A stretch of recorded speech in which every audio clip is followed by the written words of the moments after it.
Oke, bismillahirrahmanirrahim. Assalamualaikum warahmatullahi wabarakatuh. Halo, adik-adik. Selamat datang di channel Pak Coding, rumah para programmer pemula.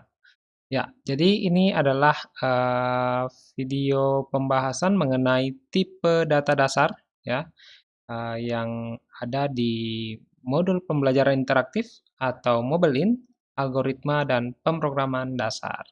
Ya, jadi sesuai dengan judul dari video ini, kita akan membahas mengenai tipe data dasar dalam bahasa pemrograman C++. Oke ya. Oke, langsung saja masuk ke materinya. Nah, jadi apa itu tipe data? Ya, jadi ketika kita baru memulai untuk belajar sebuah bahasa pemrograman, maka hal yang paling dasar yang perlu untuk diketahui adalah salah satunya adalah tipe data, ya, tipe data. Oke, saya aktifkan pennya dulu. Ya, tipe data ya, tipe data. Nah, ini sangat penting untuk adik-adik ketahui eh, karena ketika kita membuat sebuah program, maka tentu kita akan memproses banyak data. Nah, data itu ada berbagai jenis, ya, ada berbagai jenis. Ada bilangan bulat, ada bilangan real, ada karakter, ada tipe bulan, ya, atau logika. Maka ketika kita salah mengolah data, ya, maka tentu outputnya akan ikut salah juga, ikut keliru, atau mungkin tidak tepat. Ya, misalnya seperti ini. Misalnya saya ingin apa istilahnya eh, me- mengukur. Saya mengukur tinggi badan saya misalnya. Tinggi badan saya adalah 165,3 misalnya. Terus 165,3 itu saya simpan di sebuah variabel yang bertipe integer. Nah, yang tersimpan di variabel itu adalah 165,3-nya hilang. Nah, jadi ketika misalnya nilai tinggi badan itu saya eh, kalikan dengan sebuah angka, maka tentu eh, hasilnya tidak akan presisi karena hilang 0,3 kan. Nah, jadi ini adalah salah satu contoh alasan kenapa kita perlu untuk membahas atau perlu untuk mempelajari tipe data dasar dalam bahasa pemrograman. Ya, jadi sebenarnya ada beberapa jenis tipe data ya. Ada tipe data dasar, ada tipe data bentukan, dan ada tipe data turunan. Nah, untuk video ini kita hanya akan membahas tipe data dasar yang saya pikir penting untuk adik-adik sekalian ketahui. Ya, oke ya. Oh, maaf, ini eh, kelihatannya saya hapus dulu ini cukup mengganggu. Oke, em, ya. Jadi tipe data adalah merupakan jenis data ya, jenis data yang digunakan untuk merepresentasikan, ingat, merepresentasikan jenis dari nilai yang dapat ditampung oleh sebuah variabel. Ya. Jadi apa itu variabel? Jadi variabel itu adalah uh, bahasa sederhananya variabel itu adalah tempat untuk menyimpan data. Sederhananya seperti itu. Walaupun pada dasarnya sebenarnya variabel itu adalah penamaan terhadap alamat memori di mana sebuah data itu atau nilai itu disimpan. Eh, Intinya seperti itu ya. Tapi sederhananya tidak apa-apa kita anggap bahwa variabel itu adalah eh, tempat penyimpanan data ya untuk saat ini agar adik-adik bisa lebih mudah untuk memahami apa yang akan kita pelajari. Nah, jadi kita lihat di sini pengertiannya adalah tipe data merupakan jenis data yang digunakan untuk merepresentasikan jenis dari nilai yang dapat ditampung oleh sebuah variabel. Jadi kalau misalnya ya, misalnya saya punya gelas ya. Nah, gelas ini saya tepatnya ya, tepatnya saya isi dengan air atau saya isi dengan batu besar, misalnya. Ya, tepatnya adalah saya isi dengan air atau benda cair, ya. Atau misalnya saya isi dengan gas, boleh? Misalnya apa ya? Gas gas LPG misalnya. Nah, maka tidak cocok karena pasti akan menguap kan, ya. Jadi, gelas ini itu, adalah sebuah media yang digunakan untuk menyimpan benda cair, ya. Dalam hal ini misalnya air, ya, seperti itu. Nah, variabel itu seperti itu juga. Jadi variabel itu adalah tempat untuk atau media yang kita digunakan untuk, menyimpan data ya, dalam tanda kutip.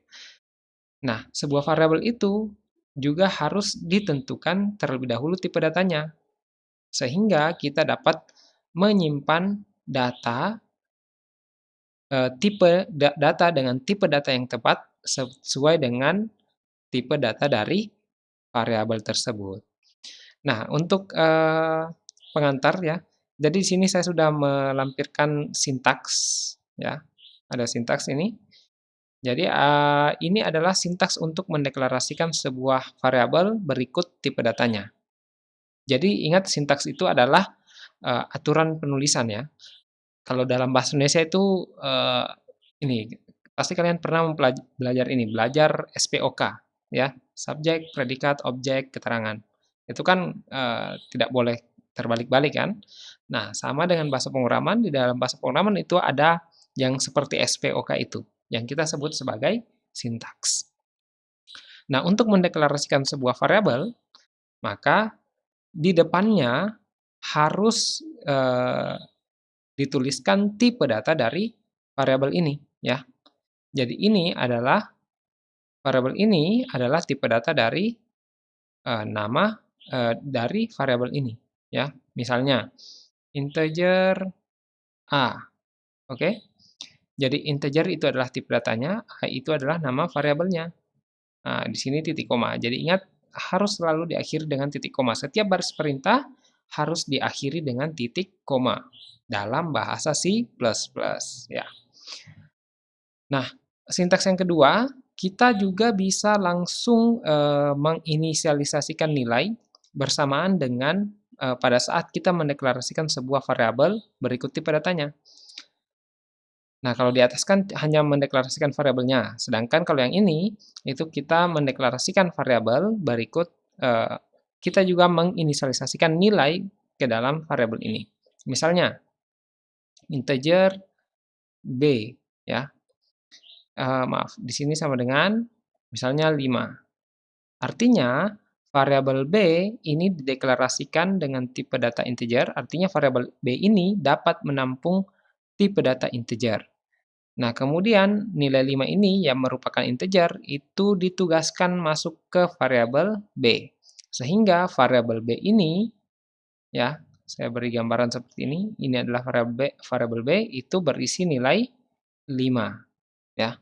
Sederhananya seperti itu. Tapi ingat teman-teman, adik-adik, bahwa variabel ini, nama variabel ini hanya sekedar penamaan ya untuk alamat memori yang sebenarnya menyimpan nilai ini ya.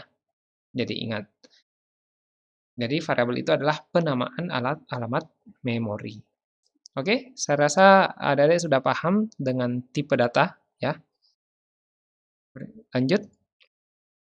Nah, tipe data dasar itu, tidak hanya satu jenis, tapi ada beberapa jenis, ya.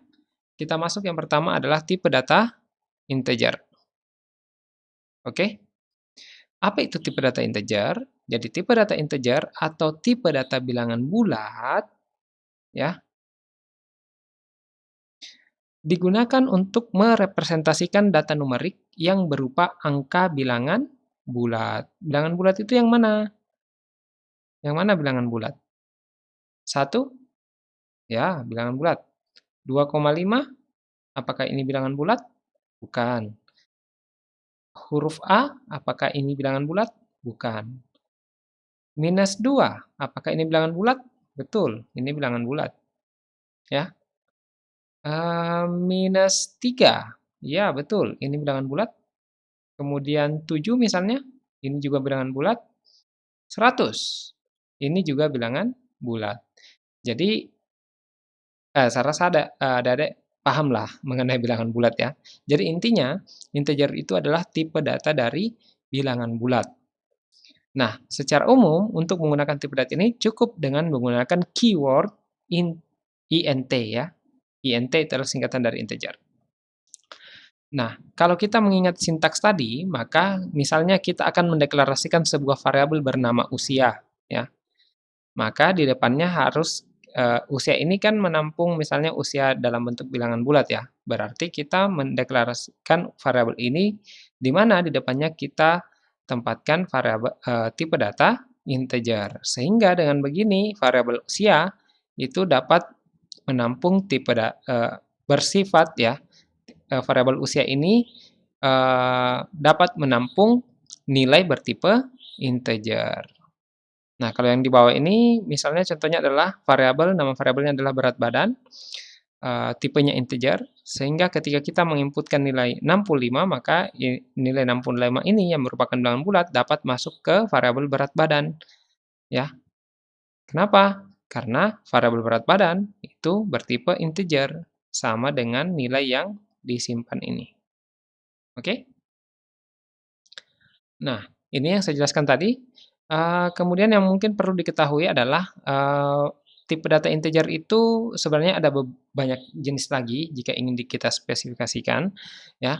Tapi pada umumnya, integer secara umum itu ukurannya adalah 4 bytes, ya. 4 bytes berarti ada, eee, kan 1 bytes itu sama dengan 8 bit, berarti ada 4 bytes sama dengan 8 kali 4 bit, ya. Oke, kemudian, integer ya singkatan dari integer, bentuk lain yang lebih spesifik ada misalnya segnet short integer, unsegnet short integer, segnet long integer, atau unsegnet long integer. Contoh nilai untuk bilangan bulat, 10, min 5, 21, 100, 1004, dan seterusnya. Ya, oke, paham ya? Nah, ini yang saya katakan tadi bahwa sebenarnya integer itu ada banyak jenis ya. Ada banyak tipe dari integer, ini tergantung dari kebutuhan kita sebenarnya. Nah, kalau misalnya kita, kita menggunakan tipe data integer, berarti variabel yang kita deklarasikan dengan menggunakan tipe data integer ini, itu dapat menampung nilai dari ini min berapa ini, 2.000 juta ya, miliar, ya. Jadi range nilainya adalah min 21474836648 sampai 21474836647. Jadi kalau misalnya kalian akan menyimpan nilai, 3, misalnya ya 21474836650, maka itu sudah berada di luar dari range, tipe data integer. Nah, sehingga ketika kalian menyimpan nilai sebesar itu, maka otomatis nilainya tidak akan presisi, ya, tidak akan tepat. Jadi ingat, ini perlu untuk diketahui range nilai dari, setiap tipe data. Nah, kalau misalnya kalian ingin menyimpan data usia, nah rata-rata usia manusia misalnya kan ya 100 tahun atau 150 tahun paling lama mungkin saat ini.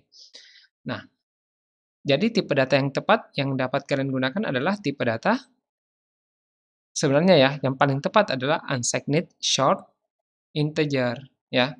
Di sini ada integernya nih, ini ya agak kelupaan ya. Unsigned short integer. Nah, unsigned short integer itu nilainya adalah 0 sampai 65.000 ya. Unsigned ini artinya dia adalah bilangan tak bertanda. Tak bertanda artinya tidak ada nilai minus, ya. Tidak ada nilai minus. Kemudian, karena dia short, maka ukurannya hanya 2 bytes atau 8 bit dikali 2, ya. Sehingga range-nya hanya 0 sampai 65.535. Ya, tepatnya pakai ini untuk usia sebenarnya. Kenapa? Karena, unsigned usia kan tidak ada yang minus, ya. Dan usia paling tinggi ya 150. Nah, Kalau kita lihat dari seluruh tipe integer ini, maka yang paling kecil ya dan yang sesuai adalah unsigned short integer karena dia tidak punya nilai negatif dan nilainya range-nya paling rendah. Sehingga kita dapat menghemat memori. Ini lumayan loh menghemat ini ya, memori. Ya. Jadi kalau kita pakai integer maka ukurannya adalah 4 bytes. Nah, kalau dia adalah long, maka ukurannya adalah 4 bytes. Nah, kalau long berarti dia apa istilahnya sama dengan SIGINT ya. SIGINT long integer dan long integer itu sama dengan SIGINT. Jadi range-nya adalah 2147.483.648 ya. Oke. Ya, ini ya. Jadi kalau long, kalau kita lihat unsigned integer itu kalau kita lihat unsigned itu kan nilainya dimulai dari 0 sampai 4.004 sekian-sekian kan? Jauh lebih besar dari yang pada di atas. Kenapa? Karena dimulai dari 0. Nah, yang di atas kan dia bilangan bertanda. Artinya ada nilai negatif. Nah, sehingga karena ada nilai negatif, maka range-nya bergeser ya, bergeser. Nah, sehingga range-nya hanya minus 2.000 juta sekian sampai 2.000 juta sekian ya. Oke. Kemudian ini ya. Jadi ini seluruh jenis dari tipe integer. Kita lanjut. Ya. Nah, jadi ini contohnya tadi sesuai sintaks. Ini adalah nama variabelnya ya. Di depannya ada integer. Berarti variabel usia ini bertipe integer yang artinya variabel usia dapat menampung tipe data integer. Ya. Nah, di depan usia ada sama dengan ini adalah operator penugasan yang berarti nilai di depannya akan ditugaskan masuk ke dalam variabel usia sehingga 27 akan masuk ke dalam variabel usia. Ingat sekali lagi bahwa variabel ini sebenarnya hanya sebuah penamaan terhadap alamat memori. Nilai ini sebenarnya disimpan di alamat memori yang diberi nama usia. Kurang lebih seperti itu, ya. Oke, lanjut. Nah, jenis tipe data dasar yang kedua adalah float atau double atau bilangan real ya. Ini bilangan real. Oke. Nah, tipe data ini adalah tipe data yang digunakan pada suatu variabel untuk menampung nilai desimal ya atau bilangan real ya. Sama saja. Ya. Kalau bilangan real jadinya kan misalnya 5,5 kemudian 1,2 ya, misalnya 1,2 dan seterusnya. Di sini ada dua jenis ya, ada float, ada double. Nah, ini contohnya. Kalau kita deklarasikan seperti ini berarti ini adalah variabel panjang. Ada sebuah variabel yang namanya panjang yang bertipe float. Ya, di sini ada variabel bernama berat badan bertipe float diisi dengan nilai desimal atau real ya, bilangan real. Nah, sehingga ingat ini harus sama ya. Sama-sama float. Oke? Nah, jadi float secara umum ukurannya 4 bytes, kemudian disebut juga floating point. Tipe lainnya yang lebih presisi ada double ya, ada long double juga. Kemudian contoh untuk nilai desimal atau bilangan realnya adalah 10,5 min 5,5 0,2 ya. Nah, di sini saya cukup tampilkan dua saja ya untuk dasarnya, yaitu float dan double. Perbedaannya sebenarnya hanya pada range-nya ya. Jadi kalau float itu ukurannya hanya 4 bytes, yang artinya range-nya itu lebih sempit dibandingkan dengan double yang ukurannya 8 bytes. Jadi kalau teman-teman ingin menggunakan nilai dengan tingkat presisi yang tinggi, maksudnya tingkat presisi yang tinggi itu nilai komanya itu, nilai angka di belakang komanya itu yang banyak berjejer, maka gunakan double. Tapi kalau mau yang sedikit saja, yang tidak yang apa, yang beberapa saja ya gunakan float saja. Nah, range nilainya bisa lihat di sini. Ini range nilainya ini berapa ini? Ya, ini pangkat eksponen min 38 sampai eksponen plus 38. Jadi range-nya di situ. Nah, kalau kita lihat double itu lebih presisi lagi eksponennya kan. Eksponen eh, min 308 sampai plus 308. Jadi tentu jauh lebih presisi. Ya. Nah, ini contoh penggunaan dari tipe data float. Jadi kalau kita lihat di gambar ilustrasi ini ada variabel berat badan, oke? Variabel berat badan ini dideklarasikan dengan tipe data float, ya. Kemudian di sini juga secara langsung diinisialisasikan nilai, sebuah nilai, yaitu 65,5. Di mana 65,5 ini adalah bilangan desimal, ya, desimal atau real, ya. Ya, tentu sama dengan ini, ya, sama, tipenya sama. Nah, sehingga 65 ini dapat disimpan ke variabel berat badan. Bagaimana misalnya jika di sini saya ubah menjadi integer? Apa yang terjadi jika saya menyimpan 65,5 seperti ini? Maka yang terjadi adalah yang tersimpan di variabel berat badan adalah 65, sehingga eh, koma limanya itu hilang. Akhirnya jadi tidak presisi. Nah, jadi ingat ya, penting untuk menggunakan tipe data yang tepat. Oke, jadi ini adalah float, ya, tipe datanya, nama variabel, operator penugasan, kemudian nilai yang akan ditugaskan masuk ke dalam variabel. Nilai dan tipe data variabel harus sama, ya. Oke, teman-teman. Saya lanjut lagi ke tipe data yang ketiga, jenis tipe data yang ketiga, dasar yang ketiga, yaitu tipe karakter. Karakter ya. Jadi, tipe data ini adalah tipe data yang digunakan pada suatu variabel untuk menampung nilai berupa karakter. Secara umum, untuk menggunakan tipe data ini cukup dengan menggunakan keyword char.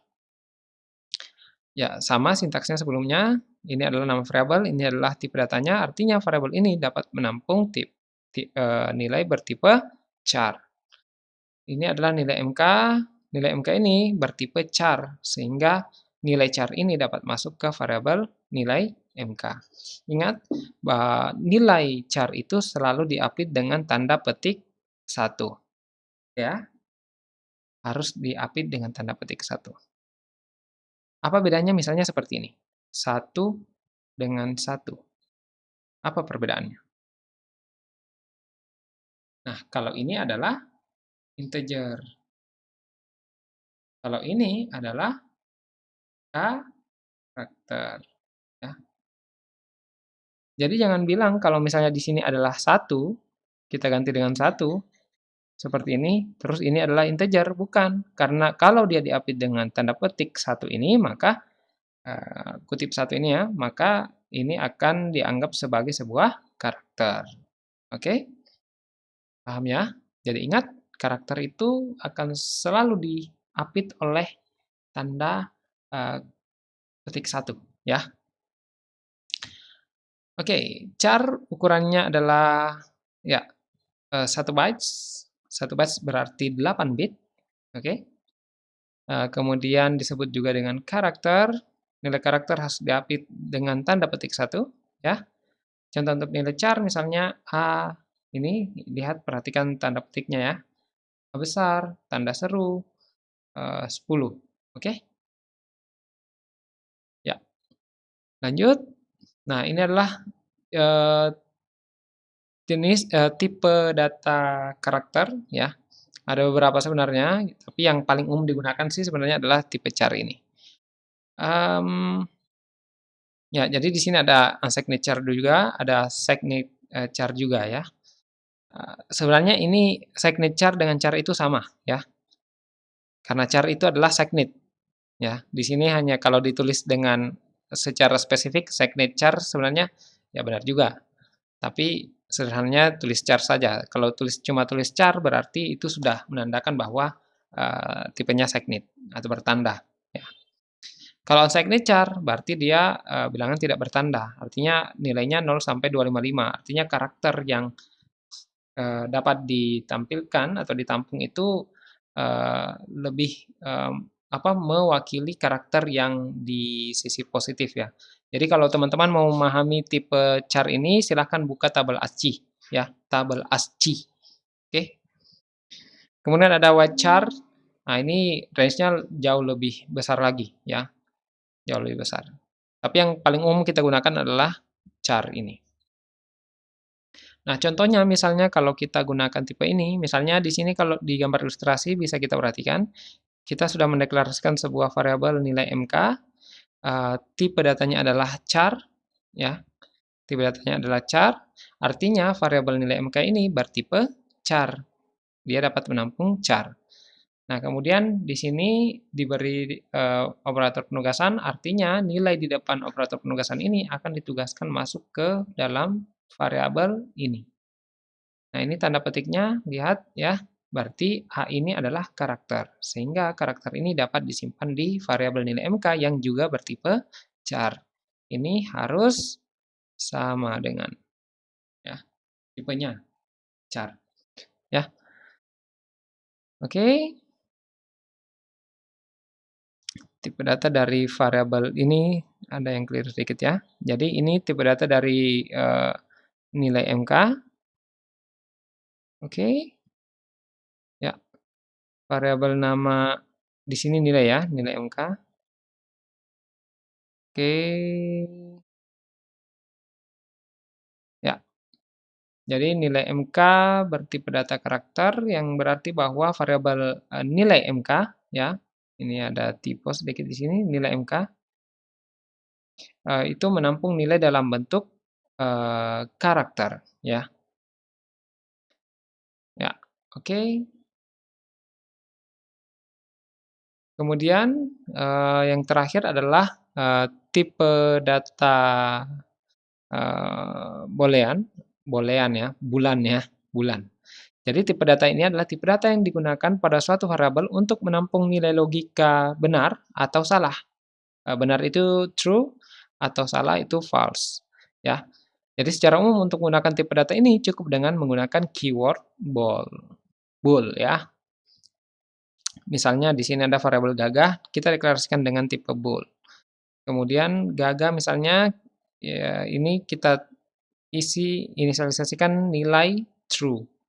Artinya variabel gagah menampung nilai logika yaitu true ya. True itu sama dengan 1.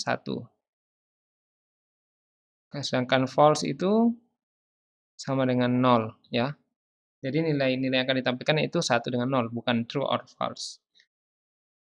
Tapi ketika kita menyimpan nilai ke dalamnya ya bisa seperti ini, true or false ya.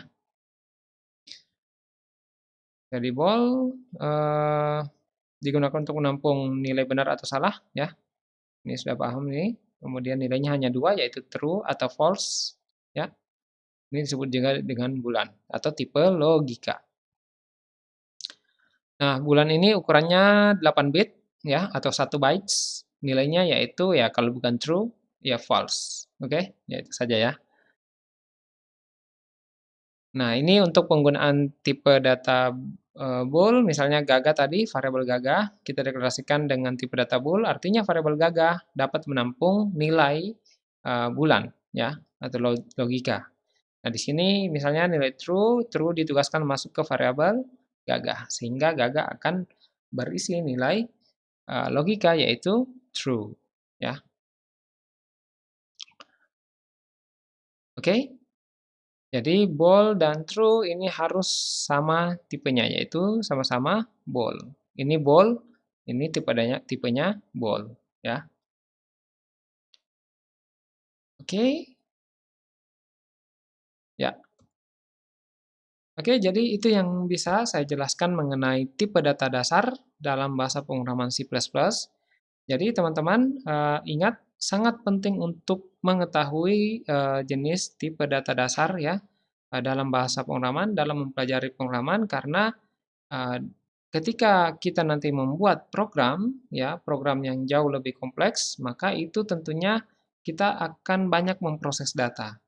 Nah, ketika tipe datanya salah, maka bisa jadi data yang kita simpan dalam sebuah variabel itu akan berubah atau tidak presisi.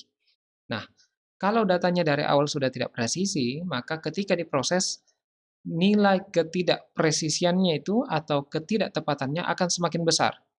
Ya, misalnya 9,5.